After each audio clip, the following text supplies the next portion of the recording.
Have you ever heard the saying, using someone else's knife to kill is an art? It sounds clever, right? Like a strategic masterstroke. But here's the catch. If you're not careful, that borrowed blade can swing right back and cut your own hand. This isn't just a proverb.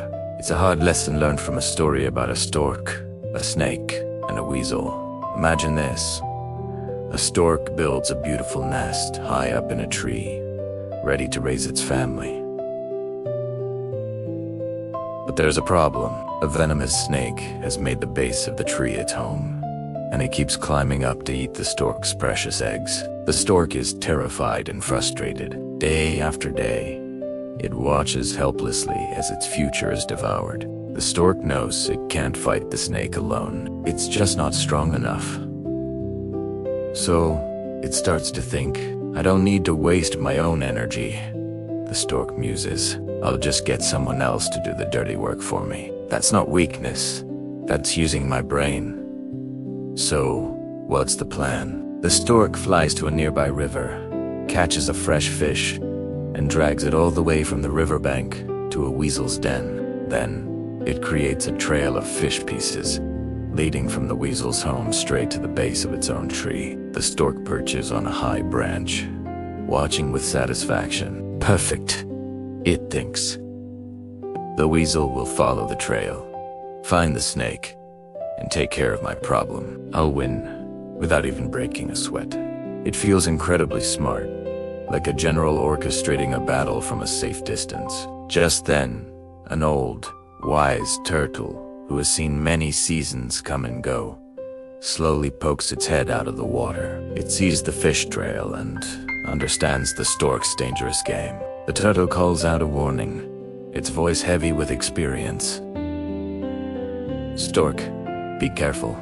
Using the strength of one evil to destroy another is a game of life and death. You are inviting a predator to your doorstep. After the weasel kills the snake, are you sure you have the strength to chase the weasel away? The stork just scoffs at the old turtle's advice. You're overthinking it, old friend, it replies arrogantly. The weasel will be full after eating that big snake. It'll just leave. Why would it waste time and energy trying to climb all the way up my tree?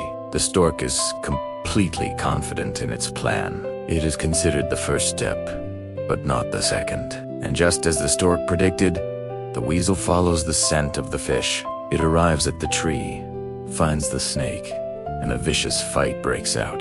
The weasel, being a fierce hunter, quickly overpowers and kills the snake. The stork watches from above, filled with relief and a sense of triumph.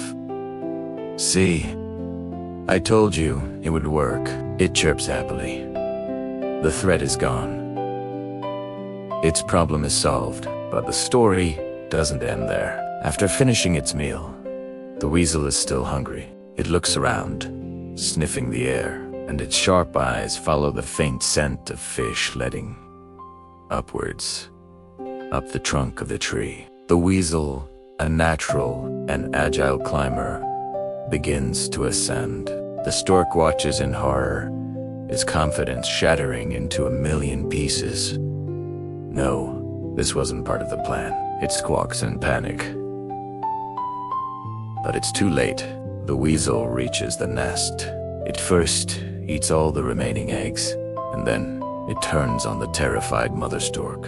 In the end, the very solution the stork devised to protect its family led to its complete destruction. This story holds a powerful lesson that applies to all of us. The fool often thinks they are the one controlling the game, pulling the strings from behind the scenes. But the truly wise person understands that in a game with dangerous players, they are often just another pawn. The stork thought it was a brilliant strategist, but it was just bait.